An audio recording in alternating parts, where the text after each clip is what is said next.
ಈ ಚುನಾವಣೆಯಲ್ಲಿ ನಾವು ಒಂದು ಬ್ರಹ್ಮಾಸ್ತ್ರ ಪ್ರಯೋಗಕ್ಕೆ ಹೊರಟಿದ್ದೇವೆ. ನಿಜವಾದ ಹಿಂದುತ್ವ ಯಾವುದು ಅಂತ ಹೇಳಿದ್ರೆ, ಒಂದು ಹೆಣ್ಣಿನ ಮಾನ ಪ್ರಾಣಕ್ಕಾಗಿ ಹೋರಾಡುವುದು. ನಮ್ಮದೇ ಹಿಂದೂ ಹುಡುಗರು ಬೇರೆ ಬೇರೆ ಫೇಕ್ ಐಡಿ ಮಾಡಿಕೊಂಡು ನಮ್ಮ ಹೆಣ್ಣು ಮಕ್ಕಳನ್ನು ತೇಜೋವಧೆ ಮಾಡಿದ್ರು. ಒಂದು ಮಾನಸಿಕವಾಗಿ ಜನರನ್ನು ಬ್ಲ್ಯಾಕ್ ಮೇಲ್ ಮಾಡಿ ಓಟು ಗಿಟ್ಟಿಸುವಂತ ಪ್ರಯತ್ನಗಳಾಗ್ತಾ ಇದೆ. ಅವರೆನಿಸಿರ್ಬೋದು ನಾವು ಫೇಕ್ ಐಡಿ ಮಾಡಿದ್ರೆ ನಾವು ಯಾರು ಅಂತ ಗೊತ್ತಾಗುದಿಲ್ಲ, ನಮ್ಗೆಲ್ಲವೂ ಗೊತ್ತಿದೆ. ಅದಕ್ಕೆ ನಾವು ಉತ್ತರ ಕೊಡ್ತಾ ಇದ್ದೇವೆ ಇವತ್ತು. ಈಗ ಕೂಡ ನೀವು ಹೋಗಿ ಅವರ ಕಾಲಿಗೆ ಅಡ್ಡ ಬೀಳ್ತೀರಿ ಅಂತಾದ್ರೆ ಅಂತ ರಾಜಕೀಯ ವ್ಯವಸ್ಥೆ ನಮಗೆ ನ್ಯಾಯ ತೆಗೆದುಕೊಡ್ತದ?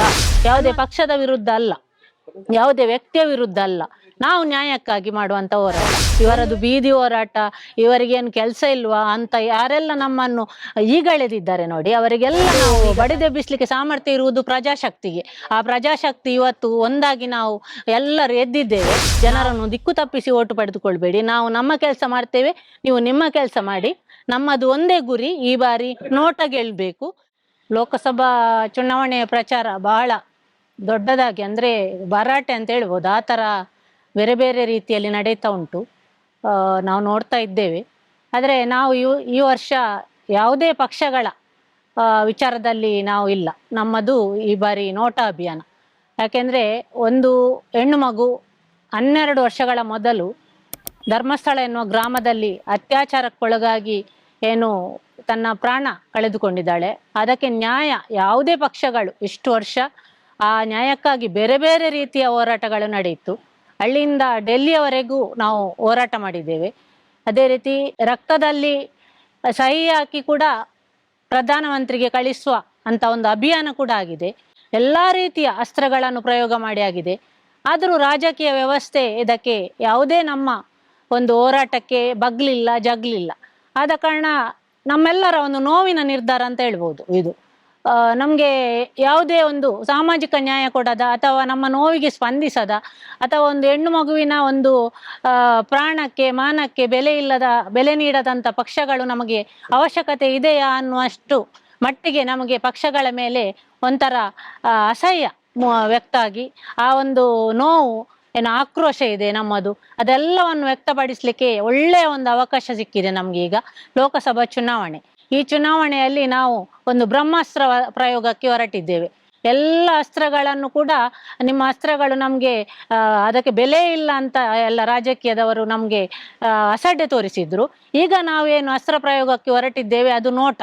ಈ ನೋಟ ಅಸ್ತ್ರದ ಪ್ರಯೋಗ ಯಾವಾಗ ಮಾಡ್ತೇವೆ ಅಂತ ಗೊತ್ತಾಯ್ತಾ, ಆವತ್ತಿನಿಂದ ಎರಡೂ ದೊಡ್ಡ ದೊಡ್ಡ ರಾಜಕೀಯ ಪಕ್ಷಗಳು ಎಚ್ಚೆತ್ತಿದ್ದಾರೆ. ಅವರಿಬ್ಬರು ಕೂಡ ಎಚ್ಚೆತ್ತು ಬೇರೆ ಬೇರೆ ರೀತಿಯಲ್ಲಿ ನಮಗೆ ಒಂದು ತರ ಹೇಳ್ಬೋದು, ಅವರ ಒಂದು ಸೆಂಟಿಮೆಂಟ್ ಏನಿರ್ತದೆ ಅದನ್ನು ಜನರ ಮುಂದೆ ತಂದು ಮತವನ್ನು ಗಿಟ್ಟಿಸುವಂತ ಒಂದು ಬೇರೆ ಬೇರೆ ರೀತಿಯ ಪ್ರಯತ್ನಗಳಾಗ್ತಾ ಉಂಟು. ನಿಜವಾಗಿ ಹೇಳ್ಬೇಕಾದ್ರೆ ಹಿಂದುತ್ವ ಅಂದ್ರೆ ಏನು ಅಂತ ನೋಡಿದ್ದೆ ನಾವು ಈ ಸೌಜನ್ಯ ಹೋರಾಟದಲ್ಲಿ. ಯಾಕೆಂತ ಹೇಳಿದ್ರೆ, ಒಂದು ಹಿಂದೂ ಹೆಣ್ಣು ಮಗು ಅನ್ಯಾಯಕ್ಕೆ ಒಳಗಾದದ್ದು ಹಿಂದೂ ಹೆಣ್ಣು ಮಗು, ಆ ಹೆಣ್ಣು ಮಗುವಿನ ನ್ಯಾಯಕ್ಕೆ ಸ್ಪಂದಿಸದ್ದು ಎಂತ ಹಿಂದುತ್ವ ಅಂತ ನಮ್ಗೆ ಪ್ರಶ್ನೆ ಮೂಡಿದ ಮೇಲೇನೆ ನಿಜವಾದ ಹಿಂದುತ್ವ ಯಾವುದು ಅಂತ ಹೇಳಿದ್ರೆ, ಒಂದು ಹೆಣ್ಣಿನ ಮಾನ ಪ್ರಾಣಕ್ಕಾಗಿ ಹೋರಾಡುವುದು, ಒಂದು ಸಾಮಾಜಿಕ ನ್ಯಾಯಕ್ಕಾಗಿ ಹೋರಾಡುವುದೇ ಹಿಂದುತ್ವ. ಆ ಹಿಂದುತ್ವದ ಹಿಂದೆ ಇರುವುದು ನಮ್ಮ ಮಹೇಶಣ್ಣ. ಅಂತ ಮಹೇಶಣ್ಣನ ಜೊತೆ ಹೋಗುವುದೇ ನಿಜವಾದ ಹಿಂದುತ್ವ ಅಂತ ತಿಳಿದುಕೊಂಡೇ ನಾವೆಲ್ಲ ಇಳಿದದ್ದು. ಈಗ ಲೋಕಸಭಾ ಚುನಾವಣೆಯ ಏನು ಭರಾಟೆ ಶುರುವಾಗಿದೆ, ಅದು ಶುರುವಾದ ಮೇಲೆ ಹಿಂದುತ್ವಕ್ಕೆ ತೊಂದರೆ ಆಗ್ತದೆ, ಮುಂದಿನ ದಿನಗಳಲ್ಲಿ ಸಮಸ್ಯೆಗಳು ಬರ್ಬೋದು ಅನ್ನುವಂಥ ಒಂದು ಮಾನಸಿಕವಾಗಿ ಜನರನ್ನು ಬ್ಲ್ಯಾಕ್ ಮೇಲ್ ಮಾಡಿ ಓಟು ಗಿಟ್ಟಿಸುವಂತ ಪ್ರಯತ್ನಗಳಾಗ್ತಾ ಇದೆ. ನಾನು ಹೇಳುದು, ಈ ಹೋರಾಟ ಏನು 9 ತಿಂಗಳಿನಿಂದ ನಿರಂತರವಾಗಿ ಹೋರಾಟ ಆಗ್ತಾ ಇರುವಾಗ ನನ್ನಂತ ಮಹಿಳೆಯರು ಎಷ್ಟೋ ಜನ ಹೋರಾಟದಲ್ಲಿ ಇದ್ದೇವೆ. ನಾವು ಈ ಸಾಮಾಜಿಕ ಜಾಲತಾಣದಲ್ಲಿ ನಮ್ಮನ್ನು ಬೇರೆ ಬೇರೆ ರೀತಿಯ ತೇಜೋವಧೆ, ಅಶ್ಲೀಲವಾಗಿ ಬಿಂಬಿಸಿ ತೇಜೋವಧೆ, ಪ್ರಸನ್ನ ರವಿ ಇರ್ಬೋದು, ನಮ್ಮ ಏನು ಸೌಜನ್ಯನ ಅಮ್ಮ ಕುಸುಮಾವತಿ ಅಕ್ಕ ಇರ್ಬೋದು, ಅಥವಾ ಬೇರೆ ಬೇರೆ ರೀತಿಯಲ್ಲಿ ಮಹಿಳೆಯರನ್ನು ತೇಜೋವಧೆ ಮಾಡಿ ಅವರ ಬಗ್ಗೆ ಇಲ್ಲ ಸಲ್ಲದ ಕಥೆಗಳನ್ನು ಕಟ್ಟಿ ಹೇಳಿ ಬೇರೆ ಬೇರೆ ಫೇಕ್ ಐಡಿಗಳ ಮೂಲಕ ಅದನ್ನು ಬರೆದು ಹಂಚಿಕೊಳ್ಳುವಾಗ ಯಾವನೇ ಒಬ್ಬ ಹಿಂದುತ್ವದ ನಾಯಕ ಅಥವಾ ಯಾವುದೇ ಒಬ್ಬ ಈ ಧರ್ಮ ಸಂರಕ್ಷಣೆಯಲ್ಲಿ ಇದ್ದೇವೆ ಅಂತ ಹೇಳುವಂತ ಒಬ್ಬ ನಾಯಕ ಪಿಟಿಕ್ ಎನ್ನಲಿಲ್ಲ. ಒಂದು ಸ್ಟೇಟ್ಮೆಂಟ್ ಕೊಡಲಿಲ್ಲ. ಯಾವುದೇ ಸಾಮಾಜಿಕ ಜಾಲತಾಣ ಇರ್ಬೋದು ಅಥವಾ ಯಾವುದೇ ಒಂದು ಪತ್ರಿಕಾ ಮಾಧ್ಯಮ ಇರ್ಬೋದು, ಈ ಥರ ನಿಮ್ಮ ಅಸಹ್ಯವಾದ ರಾಜಕಾರಣವನ್ನು ವಿಚಾರಗಳನ್ನು ಮಾಡಬೇಡಿ. ಅದು ಹೆಣ್ಣಿನ ನ್ಯಾಯಕ್ಕಾಗಿ ನಡೆಯುವಂಥ ಹೋರಾಟ. ಅದನ್ನು ನ್ಯಾಯದಲ್ಲಿಯೇ ನೀವು ಹೋರಾಟ ಮಾಡಿ ಹೊರತು ಹೆಣ್ಣು ಮಕ್ಕಳ ತೇಜೋವಧೆ ಮಾಡಬೇಡಿ ಅನ್ನುವಂಥದ್ದು ಯಾವುದೇ ಒಬ್ಬ ಹಿಂದೂ ನಾಯಕ ಕೂಡ ಹೇಳಿಕೆ ಕೊಡಲಿಲ್ಲ. ನಾನು ಅದನ್ನು ಎಷ್ಟೋ ಬಾರಿ ಸಾಮಾಜಿಕ ಜಾಲತಾಣದಲ್ಲಿ ಕೂಡ ವ್ಯಕ್ತಪಡಿಸಿದ್ದೇನೆ. ಮತ್ತೊಂದು ವಿಚಾರ ನಾನು ಇವತ್ತು ಘಂಟಾಘೋಷವಾಗಿ ಹೇಳ್ತಾ ಇದ್ದೇನೆ. ನಮ್ಮ ಹೆಣ್ಣು ಮಕ್ಕಳನ್ನು ತೇಜೋವಧೆ ಮಾಡಿದ್ದು ಕೂಡ ಯಾರೋ ಹೊರಗಿನವರಲ್ಲ, ಯಾವುದೋ ಮುಸ್ಲಿಮನಲ್ಲ, ಯಾವನೋ ಕ್ರಿಶ್ಚಿಯನ್ ಅಲ್ಲ, ನಮ್ಮದೇ ಹಿಂದೂ ಹುಡುಗರು ಬೇರೆ ಬೇರೆ ಫೇಕ್ ಐಡಿ ಮಾಡಿಕೊಂಡು ನಮ್ಮ ಹೆಣ್ಣು ಮಕ್ಕಳನ್ನು ತೇಜೋವಧೆ ಮಾಡಿದ್ದು. ನಮ್ಮ ಪ್ರಸನ್ನ ರವಿ ಅಕ್ಕನನ್ನು ಕೂಡ ತೇಜೋವಧೆ ಮಾಡಿದ್ದು ಎಲ್ಲ ನಮ್ಮವರೇ. ಅವರೆನಿಸಿರ್ಬೋದು ನಾವು ಫೇಕ್ ಐಡಿ ಮಾಡಿದರೆ ನಾವು ಯಾರು ಅಂತ ಗೊತ್ತಾಗುದಿಲ್ಲ, ನಮಗೆಲ್ಲವೂ ಗೊತ್ತಿದೆ. ಅದಕ್ಕೆ ನಾವು ಉತ್ತರ ಕೊಡ್ತಾ ಇದ್ದೇವೆ. ಇವತ್ತು ನಿಮ್ಮ ಏನು ನಕಲಿ ಹಿಂದುತ್ವ ಇದೆ ಅದನ್ನು ನಾವೆಲ್ಲ ನೋಡಿ ಆಗಿದೆ. ನೀವು ಹೇಳುವಂಥದ್ದು ಎಲ್ಲ ಸುಳ್ಳು ಅಂತ ನಮಗೆ ನೀವು ಏನು ಮೊನ್ನೆ ಚುನಾವಣೆ ಅನೌನ್ಸ್ ಆದಮೇಲೆ ಹೋಗಿ ವೀರೇಂದ್ರ ಹೆಗ್ಡೆಯ ಕಾಲು ನೆಕ್ಕುವಂಥ ರಾಜಕೀಯ ನಿಮ್ಮದು. ಇಷ್ಟೆಲ್ಲ ಆಪಾದನೆಗಳಿರುವಾಗ, ಒಂದು ಹೆಣ್ಣಿನ ನ್ಯಾಯಕ್ಕಾಗಿ ಇಷ್ಟೆಲ್ಲ ಹೋರಾಟ ನಡೀತಾ ಇರುವಾಗ, ಇಷ್ಟೊಂದು ಅವರ ಮೇಲೆ ಎಲ್ಲ ಇರುವಾಗ, ಅವರ ಎಲ್ಲ ಕ್ರಮಗಳ ಬಗ್ಗೆ ಯೂಟ್ಯೂಬ್ ಚಾನಲ್ಗಳಲ್ಲಿರ್ಬೋದು ಬೇರೆ ಬೇರೆ ಮಾಧ್ಯಮಗಳಲ್ಲಿ ಬರ್ತಾ ಇರುವಾಗ ಈಗ ಕೂಡ ನೀವು ಹೋಗಿ ಅವರ ಕಾಲಿಗೆ ಅಡ್ಡ ಬೀಳ್ತೀರಿ ಅಂತಾದ್ರೆ ಅಂತ ರಾಜಕೀಯ ವ್ಯವಸ್ಥೆ ನಮಗೆ ನ್ಯಾಯ ತೆಗೆದುಕೊಡ್ತದಾ ಅನ್ನುವಂಥದ್ದು ನಮ್ಮ ಪ್ರಶ್ನೆ. ಅದಕ್ಕೆ ನಮಗೆ ರಾಜಕೀಯ ವ್ಯವಸ್ಥೆಯೇ ಬೇಡ. ನಾವು ಎರಡೂ ಪಕ್ಷಗಳನ್ನು ಕೂಡ ಈ ಸಂದರ್ಭದಲ್ಲಿ ನಾವು ಒಪ್ಪಿಕೊಳ್ಳುವುದಿಲ್ಲ. ನಮಗೆ ಎರಡೂ ಪಕ್ಷಗಳು ಬೇಡ ಅನ್ನುವ ಕಾರಣಕ್ಕೆ ನಮಗೆ ಚುನಾವಣಾ ಆಯೋಗ ಇರ್ಬೋದು, ಸುಪ್ರೀಂ ಕೋರ್ಟ್ ಏನು ನಮಗೊಂದು ಅವಕಾಶ ಮಾಡಿಕೊಟ್ಟಿದೆ.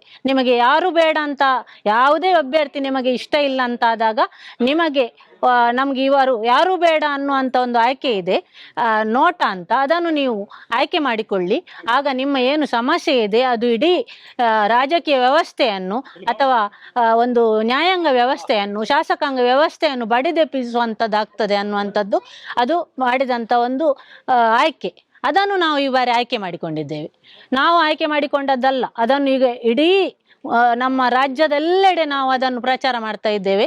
ಎಲ್ಲ ಕಡೆ ಕೂಡ ನೋಟಕ್ಕೆ ನಾವು ಕರೆ ಕೊಟ್ಟಿದ್ದೇವೆ. ಯಾವುದೇ ಪಕ್ಷದ ವಿರುದ್ಧ ಅಲ್ಲ, ಯಾವುದೇ ವ್ಯಕ್ತಿಯ ವಿರುದ್ಧ ಅಲ್ಲ, ನಾವು ನ್ಯಾಯಕ್ಕಾಗಿ ಮಾಡುವಂಥ ಹೋರಾಟ. ಒಂದು ವೇಳೆ ನಮಗೆ ನ್ಯಾಯ ನಾವು ಕೇಳಿದ ಸಂದರ್ಭದಲ್ಲಿ ಸೂಕ್ತ ಸಮಯದಲ್ಲಿ ತೆಗೆಸಿಕೊಡುವಂಥ ಒಂದು ಪ್ರಯತ್ನ ಆದರೂ ರಾಜಕೀಯ ಪಕ್ಷಗಳು ಮಾಡಿದ್ರೆ ಇವತ್ತು ನೋಟಕ್ಕೆ ನಾವು ಬಂದಿರ್ತಿರ್ಲಿಲ್ಲ. ಈ ನೋಟದ ಆಯ್ಕೆಯ ಹಿಂದೆ ಉಂಟಲ್ಲ ತುಂಬ ಮನಸ್ಸುಗಳ ನೋವಿದೆ, ಎಷ್ಟೋ ಜನರ ನೋವಿದೆ, ಎಷ್ಟೋ ದಿನಗಳ ನಮ್ಮದು ಪರಿಶ್ರಮ ಇದೆ. ಅದರದ್ದೆಲ್ಲ ನೋವನ್ನು ವ್ಯಕ್ತಪಡಿಸಲಿಕ್ಕೆ ನಮಗೆ ಏನು ಇವರು ಇಷ್ಟರ ತನಕ ನಮ್ಮನ್ನೊಂದು ಅಸಡ್ಡೆ ಭಾವದಲ್ಲಿ ಇವರು ಮಾಡ್ತಾ ಇರ್ತಾರೆ, ಇವರದು ಬೀದಿ ಹೋರಾಟ, ಇವರಿಗೇನು ಕೆಲಸ ಇಲ್ವಾ ಅಂತ ಯಾರೆಲ್ಲ ನಮ್ಮನ್ನು ಈಗಳೆದಿದ್ದಾರೆ ನೋಡಿ, ಅವರಿಗೆಲ್ಲ ನಾವು ಈಗ ಸರಿಯಾದ ಉತ್ತರ ಕೊಡಲಿಕ್ಕೆ ಹೊರಟಿದ್ದೇವೆ. ನಾವು ನಮ್ಮ ಕೈಯಲ್ಲಿರುವಂಥ ಅಸ್ತ್ರವನ್ನು ಪ್ರಯೋಗ ಮಾಡ್ತಾ ಇದ್ದೇವೆ, ನೋಟ. ಈ ನೋಟದಿಂದ ಈಗ ತತ್ತರಿಸುವಾಗ ಬೇರೆ ಬೇರೆ ಥರದ ಸುಳ್ಳುಗಳನ್ನು, ಬೇರೆ ಬೇರೆ ರೀತಿಯ ಒಂದು ಕಟ್ಟುಕತೆಗಳನ್ನು, ಬೇರೆ ಬೇರೆ ರೀತಿಯ ಜನರ ಮನಸ್ಸನ್ನು ಡೈವರ್ಟ್ ಮಾಡುವಂಥ ವಿಷಯಗಳನ್ನು ಎಲ್ಲ ಇವರು ಸಾಮಾಜಿಕ ಜಾಲತಾಣಗಳಲ್ಲಿ ಬಿಟ್ಟು ಜನರನ್ನು ದಿಕ್ಕು ತಪ್ಪಿಸಲಿಕ್ಕೆ ಹೊರಟಿದ್ದಾರೆ. ಈ ದಿಕ್ಕು ತಪ್ಪಿಸುವಂಥ ಒಂದು ಕೆಲಸ ಏನಿದೆ ಇದು ನಿಜವಾಗಿ ನೀವು ಮಾಡುವಂಥದ್ದು ಒಂದು ದ್ರೋಹದ ಕೆಲಸ. ಯಾಕೆಂತ ಹೇಳಿದರೆ ನಾವು ಇರುವುದು ಸತ್ಯದ ಪರ, ನ್ಯಾಯದ ಪರ ಆಗಿರುವಾಗ ನೀವೇನು ಅನ್ಯಾಯದ ಪರ ಹೋಗ್ತಾ ಇದ್ದೀರಿ, ನೀವೇನು ಅಸತ್ಯದ ಪರ ಹೋಗ್ತಾ ಇದ್ದೀರಿ. ನೀವು ಮಾಡ್ತಾ ಇರುವುದು ದ್ರೋಹದ ಕೆಲಸ. ನಿಮಗೆ ನಿಜವಾಗಿ ಓಟು ಪಡೆದುಕೊಳ್ಳಿಕ್ಕೆ ಇದ್ದರೆ ನ್ಯಾಯವಾಗಿ ಪಡೆದುಕೊಳ್ಳಿ. ನೀವು ಮಾಡುವಂಥ ಮುಂದಿನ ಕೆಲಸಗಳ ಮೇಲೆ ಓಟು ಪಡೆದುಕೊಳ್ಳಿ, ಅಥವಾ ನೀವು ಹಿಂದೆ ಮಾಡಿದಂಥ ಸಾಧನೆಗಳ ಮೇಲೆ ಓಟು ಪಡೆದುಕೊಳ್ಳಿ. ಅದು ಬಿಟ್ಟು ನೀವೇನೇನು ಕತೆಗಳನ್ನು ಕಟ್ಟಿ ಜನರನ್ನು ದಿಕ್ಕು ತಪ್ಪಿಸಿ ಓಟು ಪಡೆದುಕೊಳ್ಬೇಡಿ. ನಾವು ನಮ್ಮ ಕೆಲಸ ಮಾಡ್ತೇವೆ, ನೀವು ನಿಮ್ಮ ಕೆಲಸ ಮಾಡಿ. ನಮ್ಮದು ಒಂದೇ ಗುರಿ, ಈ ಬಾರಿ ನೋಟ ಗೆಲ್ಲಬೇಕು, ಸೌಜನ್ಯನಿಗೆ ನ್ಯಾಯ ಸಿಗಬೇಕು, ಇಡೀ ಸಮಾಜಕ್ಕೆ ನ್ಯಾಯ ಸಿಗಬೇಕು, ಹೆಣ್ಣು ಕುಲಕ್ಕೆ ನ್ಯಾಯ ಸಿಗಬೇಕು. ಬೇರೆ ಬೇರೆ ರೀತಿಯ ಅನ್ಯಾಯಕ್ಕೆ ಒಳಗಾದ ಪ್ರತಿಯೊಬ್ಬರಿಗೆ, ದೌರ್ಜನ್ಯಕ್ಕೆ ಒಳಗಾದವರಿಗೆ, ತುಳಿತಕ್ಕೆ ಒಳಗಾದವರಿಗೆ ಎಲ್ಲರಿಗೂ ನ್ಯಾಯ ಸಿಗಬೇಕು ಅನ್ನೋದು ನಮ್ಮ ಆಗ್ರಹ. ಅದು ಖಂಡಿತ ಸಿಕ್ಕೇ ಸಿಗ್ತದೆ. ಅಂದರೆ ಪ್ರಜಾಪ್ರಭುತ್ವ ವ್ಯವಸ್ಥೆಯಲ್ಲಿ ಜನರಿಗಿಂತ ದೊಡ್ಡದು ಯಾವುದಿಲ್ಲ. ಎಷ್ಟು ದೊಡ್ಡ ಅಧಿಕಾರಿ ಇರ್ಬೋದು, ಎಷ್ಟು ದೊಡ್ಡ ರಾಜಕೀಯ ವ್ಯಕ್ತಿ ಇರ್ಬೋದು, ಅವನ್ನೆಲ್ಲರನ್ನು ಕೂಡ ಒಂದು ಬಡಿದೆಬ್ಬಿಸ್ಲಿಕ್ಕೆ ಸಾಮರ್ಥ್ಯ ಇರುವುದು ಪ್ರಜಾಶಕ್ತಿಗೆ. ಆ ಪ್ರಜಾಶಕ್ತಿ ಇವತ್ತು ಒಂದಾಗಿ ನಾವು ಎಲ್ಲರೂ ಎದ್ದಿದ್ದೇವೆ. ನಾವು ನಿಮಗೆ ಖಂಡಿತವಾಗಿಯೂ ಸರಿಯಾದ ಬುದ್ಧಿ ಕಲಿಸ್ತೇವೆ. ಮುಂದಿನ ದಿನಗಳಲ್ಲಿ ಯಾರು ಅತ್ಯಾಚಾರ ಮಾಡ್ತಾರೆ ಅಥವಾ ಹೆಣ್ಣು ಮಕ್ಕಳ ಬಗ್ಗೆ ಕೆಟ್ಟದಾಗಿ ಯಾರು ವರ್ತಿಸ್ತಾರೆ ಅವರೆಲ್ಲರಿಗೆ ಈ ನೋಟ ಅಭಿಯಾನ ಏನಿದೆ, ಅಂತ ಅತ್ಯಾಚಾರ ಅನಾಚಾರ ಮಾಡುವವರಿಗೆ ಏನು ರಕ್ಷಣೆ ಕೊಡುವಂತ ರಾಜಕೀಯ ವ್ಯವಸ್ಥೆ ಏನಿದೆ ಅವರಿಗೆಲ್ಲ ಈ ನೋಟ ಖಂಡಿತ ಉತ್ತರ ನೀಡಲಿಕ್ಕಿದೆ ಅನ್ನೋದು ನನ್ನ ಒಂದು ಅಭಿಪ್ರಾಯ. ನಮ್ಮ ಜೊತೆ ಎಲ್ಲ ಇಡೀ ಸಮಾಜ, ಜಾತಿ ಧರ್ಮ ಎಲ್ಲ ಯಾವುದು ಕೂಡ ಇಲ್ಲ, ಪ್ರತಿಯೊಂದು ಜಾತಿಯವರು ಪ್ರತಿಯೊಂದು ಧರ್ಮದವರು ನಮ್ಮ ನೋಟದೊಂದಿಗೆ ಕೈ ಜೋಡಿಸಿ ನಾವೆಲ್ಲರೂ ಸಾಮಾಜಿಕ ನ್ಯಾಯಕ್ಕಾಗಿ ನಾವೆಲ್ಲರೂ ಒಗ್ಗಟ್ಟಾಗಿ ಕೆಲಸ ಮಾಡುವ ಅಂತ ನಾನು ಈ ಸಂದರ್ಭದಲ್ಲಿ ನಿಮ್ಮೆಲ್ಲರಲ್ಲಿ ಒಂದು ವಿನಯಪೂರ್ವಕವಾಗಿ ವಿನಂತಿಸಿಕೊಳ್ತಾ ಇದ್ದೇನೆ.